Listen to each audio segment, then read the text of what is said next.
So welcome everybody to the membership COP. We are recording this session. We're going to do a quick round of check-ins today. We're going to talk about developing your neighborhood strategy and the different stages, and then we'll do some quick closing announcements. I just want to reiterate that the purpose of this COP is strictly for cities deepening community members to gather and to share resources and experiences and to troubleshoot neighborhood and community strategy development challenges. That's why we're here. We're hoping that through the process you will learn some tools and you'll get to know each other better. Those are really my goals. So if we can do a quick round of intros, there's a small enough group of us that we can do this online instead of in the chat box.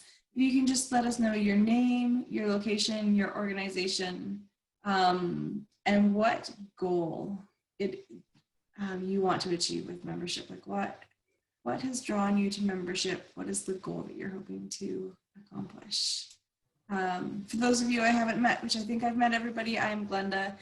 I am from Salmon Arm, BC. If you were on earlier, you saw we have our own handshake. And my goal with membership is different than yours, but it's to help grow the network of people working in neighborhood development and help people feel a little less lonely in this work. It's a big part of it. I'm gonna pass over to Christine.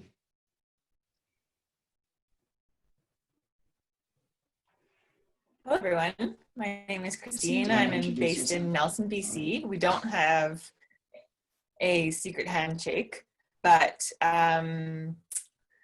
we are the main city, and Naomi, I just looked up and found out why, so you were right, it is the 1950s. And I just recently joined Tamarack, and I'm now split between the Cities Reducing Poverty team and the Cities Deepening Community team. So looking forward to being part of all these calls and getting to know all of you and your work. Awesome, thanks. We're so glad to have Christine on our team. Naomi. I'm from the city of Fort St. John, northeastern BC. I'm the community development coordinator, and the job's been around for a couple of years now, and I've got a new manager. So we're kind of trying to change the focus to get out more into the community. So Tamarack is helping us with that, like how to start community initiatives. And we're starting one. Oh, that's all for now. Okay, thanks, Naomi. Emily. Hello, my name is Emily Jarsma. I'm the Executive Director of Greenway Chaplain Community Centre, which is a staffed neighbourhood association in Cambridge, Ontario, which is in Waterloo region, about an hour outside of Toronto. And our main goal for connecting with this program is to increase our stakeholder engagement. The agency has been around since about 1985, but it's always good to go back and hear from the community and sort of see what neighbors are interested in doing and what our goals are going forward. Thank you. Great, thank you. Tanya. Hello everyone, my name is Tanya. I am a community development coordinator with the City of Kelowna for the Strong Neighborhoods program. As a side note, I'm going to Nelson for camping for the August long weekend, so that's pretty exciting. Love Nelson. What is your goal? So my goal with the help of Tamarack is to continue making connections with different municipalities to learn how are they supporting residents and making connections with one another. Learning how we can further support neighborhood associations because we view them as they could be an asset to distributing information to the residents, but also providing feedback to us as to what's important for them in their neighborhood. And yeah, hopefully this is great. Learning how we can start thinking about developing a neighborhood strategy, because a lot of the programs that we offer are strictly programs and initiatives. So looking more into a strategy to support that. That's it for me. Thanks, Tanya. Laverne. Oh, you're on mute, Laverne.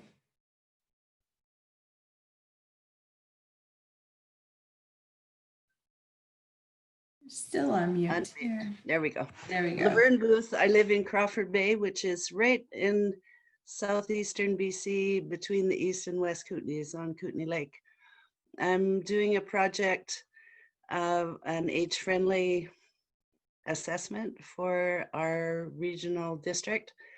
And we're just getting going. So that's why I'm so happy to be part of this team right now, is that I really want to get to a neighborhood level this time in the work. And the organization is Community Connections. Thanks. Oh, and I was Thanks, so thrilled Laverne. I got to talk to Deborah already, because I'm so inspired by what they're doing in Edmonton with the abundant communities. And Deborah, after our last call, I got to have a long chat with her in the morning. So that was fantastic. Really appreciate it. Yay! Yeah. That is the network at work. That's awesome. Yay, and welcome. Laverne is our newest member, so woohoo. Great. Deborah. Hello, good morning, everyone. I'm Deborah. I'm from the city of Edmonton with the Abundant Community Edmonton. And our goal, I think, with membership really is to learn more about what other people are doing, because, you know, no neighborhood is the same. So whenever we can learn from other cities interesting and creative ideas, we can pass them on to neighborhoods and it might work for them. So that's a little bit about why we're members. We also have this membership because we feel like our section, which is the neighboring section at the city, isn't as well known or understood, because we're not telling our story as well as we could in the larger city. And of course, you know, we're a fairly big city. So our goal is that if we can tell our story better, maybe other people will understand what we're doing more at the city level and also within our city of corporation. That's excellent. That is a big part of getting to impact. That's awesome. Brandon. Hey, everybody. I'm calling in from Hamilton, British Columbia. Just kidding. Hamilton's in Ontario, everybody. But my work is in Niagara at the region. So I work for public health, and our membership with Tamarack is for a neighborhood specifically in St. Catharines, just outside of the downtown core, which is called Queenston. It's a neighborhood that has a high concentration of social services, health services, and has Niagara's only consumption and treatment site. So there's a lot of concentrated poverty. And in terms of the goal to achieve with the membership, similar to what Deborah just shared, the opportunity to co-learn and really overall to look at staggered ways that we can help to shift the narrative around deficit-based to asset-based in terms of the community and the people that live there. So yeah, I'm always happy to connect in these sorts of manners, and I hope that everybody has sunshine wherever they are today, because we have it here. That's awesome. I am so excited that over in BC, actual BC, I know Hamilton would like to be in BC, we also have sunshine. And I do want to say Heather was so excited to be here today. This is the stuff that she lives for. But she had another meeting come up, and apparently it just keeps going longer than expected. So here we are, and I will do my best with what she has put together. But we really want to take a little bit of time today to talk about this whole idea of neighborhood strategy. If you've talked to Heather or I or Christine, you know that our main goal is to make sure that every member has, in the end, a neighborhood strategy, whatever that looks like, whatever fits for your community. That's what we want to help you support you in creating. Some of you already have that. Some of you are well established in your strategies, And so then that's looking at sustainability and evaluation and communicating your impact, like what Deborah was kind of talking about, and then making sure that it continues to be refreshed and continues to be meeting the needs of your citizens and residents. So the very first thing we need to do is build a case for a neighborhood strategy. And so what is the motivation? Getting down to that vision is going to be so important.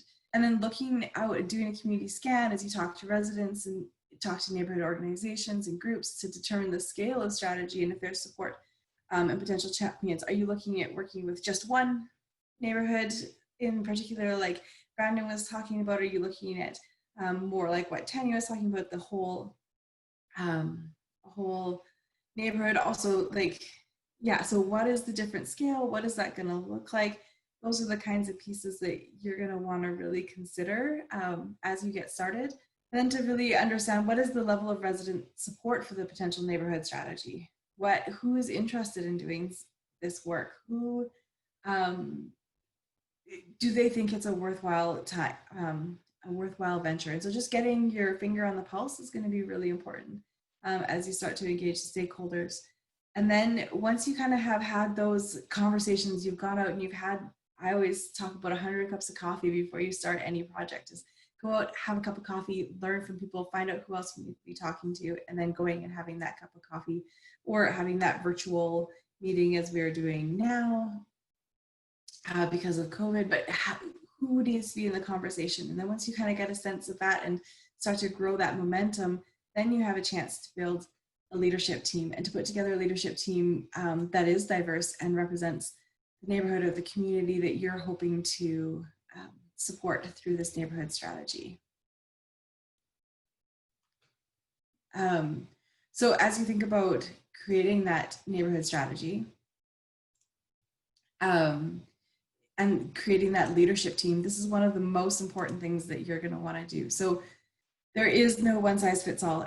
Everything that we talk about today, there is no one size fits all. It has to be based on what works in your community.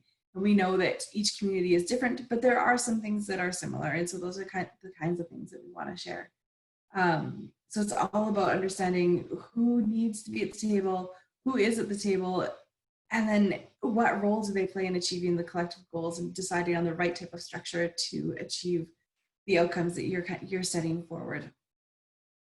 Some of the things that you're going to need to consider at that leadership table is like what type of collaboration is needed and what is the type of working relationship that will be needed. Are you forming a full-on advisory group? Are you having multiple meetings? Are you just getting together once or twice a year? So those are the kinds of things to start thinking about as you look to form a leadership group.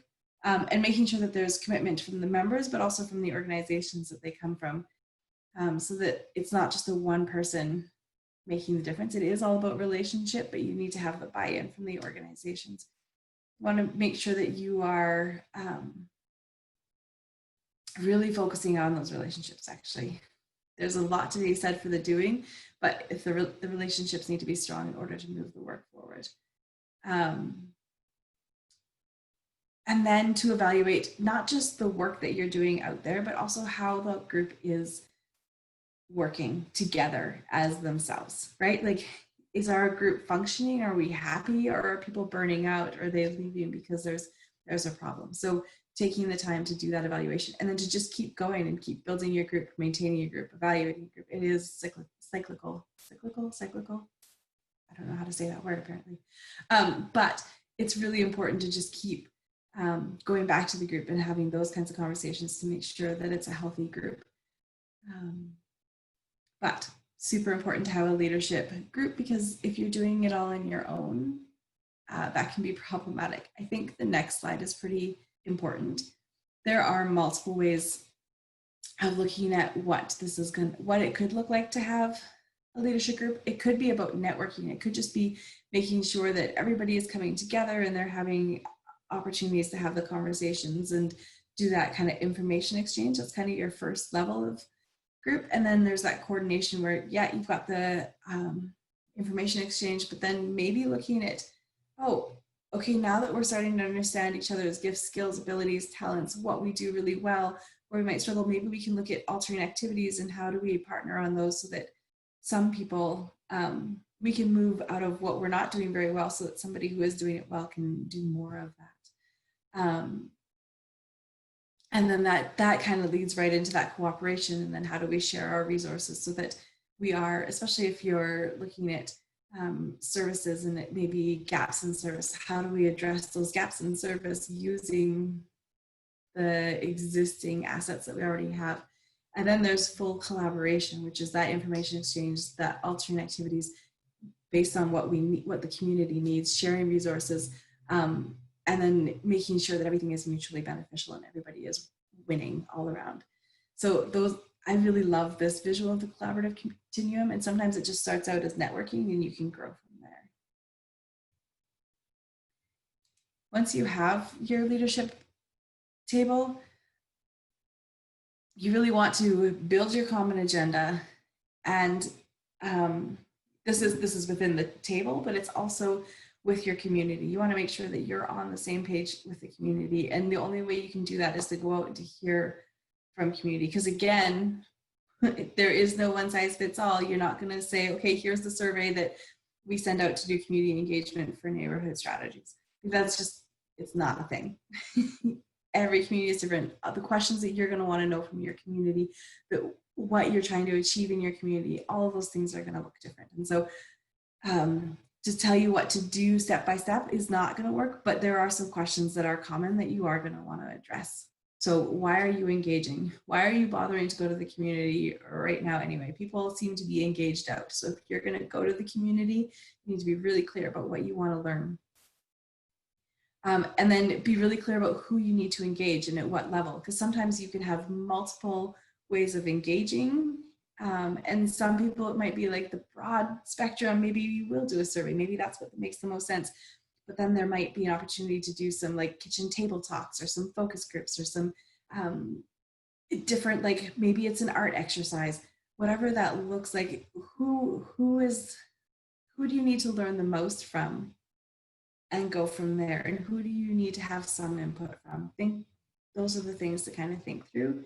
And then that's that, how do you engage? And I know in Kitchener, they did some pop-up lemonade stands, they threw parties, they did some placemaking projects so they could learn right along with the community about what it meant to build community in certain neighborhoods. Kelowna had some online discussion forums. They had parties in the park in like little small neighborhood parks. They did a community art project and it kind of came together, and they built a big, I wish I had a picture of it here, but Tanya's got it hanging in her office, I know. I hope it's still hanging in her office anyway, of what the community put together. And then Waterloo did the kitchen table talks, and they had a resident panel. So there's so many ways. We have a guide also that you can reference that has tons of tools around how to engage. But the most important things is like, okay, why are you engaging? Who are you engaging? How do you want to engage? And during COVID, you're going to have to get really creative, but there are opportunities that maybe weren't there before. And then get out there and implement your strategy, put it out there, engage the community. And there's going to be multiple times you need to engage. There's going to be multiple times you need to engage. So just because you do it once at this stage doesn't mean that you won't be back at the stage. All of these stages are kind of iterative and they reinforce each other. But once you have gathered all the data and you think you understand what you've heard, that's also a time where you need to go back to the community and say, hey, these are the things that we think that we heard. This is what it could look like in a plan. What are your thoughts? And make sure that you're getting the buy-in in that way. So just really, I think sometimes even before you put the plan together, it's important to go back to people who participated in the community engagement. Say, hey, these are the things that we think we've heard. Did we hear you right? And then to say, okay, now that we know that we've heard you right, or we're fairly confident, this is what we think it could look like as a plan. And then as you do that, and with your leadership table and going back out to the community, it actually starts to build in some natural support for it, I guess is the word, and some buy-in, so that people are going to want to be like, hey, like these are the things that I said, this reflects me, this is how I can contribute back to it. So it helps to build that that natural support within the community to actually enact it. Because how many people have written great programs or great strategies and then they've gone flat because, oh yeah, nobody else has bought into it in the community. So that's why we do the community engagement. We focus so hard on that, and then taking it back to the community and saying, does this plan work? And I think there is a role sometimes for like resident panels or your leadership group, but to expand upon that and to say, hey, let's build this plan together. And then when it gets to implementing the plan, this is kind of the fun part. This is where like all that background work gets to like, you get to put it out there and see what happens. But it's important, Heather likes to say, it's about the 4 M's. It's all about communication and those 4 M's. So the message, like what action are we hoping that people are going to take? What do we want from our organizations and associations and our individuals? How do we want them to engage with this? Being really clear about who the target of the message is. So you might have multiple messages that are just tailored for your specific audiences, and how you do that. For some people, social media is a great way. For other people, it's the poster on the mailbox, even though you're not supposed to do that, but it's still the poster on the mailbox or the little message boards in neighborhoods. And thinking about when is the best time to convey this message. When are people going to be the most able to hear this piece? And this, I mean, the 4 M's are important all the way along, but especially as you're implementing, especially as you want people to be buying in and working together. The next slide. Once you've got that built in and you've implemented the plan, hopefully you've been thinking about this the whole way. We would encourage you to be thinking about sustainability the whole time. But it really is okay as you're learning, and it will be a bit of an iterative process, but once you kind of think you've got it nailed down, how do you make this sustainable? What are some of the top ways that you have seen sustainability? And I know there's 10 here, all about what that means to be sustainable, but I will say we just worked with the City of London to create a case study based on their sustainability. And they have 3 major categories. One was around resident engagement. So making sure residents were engaged before, during, after, making sure that they continued to speak into it and that the plan was responsive so that they were able to work then with the internal team, because lots of us work with internal teams. And there's some bureaucracy there, and there's some hesitation, and there's insurance and liability, and all these big questions that people have. And so if those teams aren't on board, it's going to make it really hard to do the work.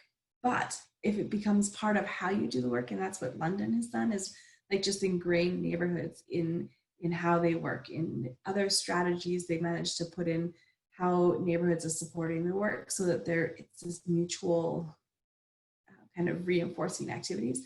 So that's been a big part of their sustainability. And then also showing and tracking and communicating their impact back out. And especially to counselors who make the budget decisions at the end of the year, making sure that they understand the difference that the neighborhood work is making. And then being courageous and saying, what do we need to maybe let go of, and maybe where could we be creative or innovative or try something different to meet the needs, because the situation is going to continually change in every neighborhood. If you're doing work, then the situation is going to continually change, even if you're not doing work, I guess. But being responsive and nimble enough to respond to those emerging needs and to change gears as you need to. So that evaluation, which also comes up in the next slide, is going to be critical. So evaluation, really looking at the outcomes, like the benefits or changes for individuals or populations, looking at how the program activities are contributing, looking at how your relationships with the other stakeholders are contributing, looking at that whole big picture. And I wish Heather was here to talk about, she talks about doing a diary of outcomes. So just keeping track of like the regular changes that you're noticing. They can be small, but when you take all those small pieces and you put them together, they can start to make a different picture of what's actually, and like the bigger picture of what's actually happening, and showing the changes that have happened over time, and what the impact of your work is. So it is important when you're thinking about evaluation and sustainability to look beyond the financial sustainability, but also to be looking at like what is making these changes and these programs sustainable within the community. Those are some of the big pieces. What's on the next slide? Aha. So before we get into the where are you now, I just want to say, you know, we kind of talk about like moving through the stages, right? So from building your leadership community to building your leadership table, to doing the community engagement, to building your plan, implementing your plan, focusing on sustainability and evaluation. But each one of those pieces is woven through every stage. So I want to recognize that. But there are definitely like times when implementation is the main focus. And of course, you're doing communication and community engagement to make sure you're on track. And of course, you're doing evaluation to make sure you're on track.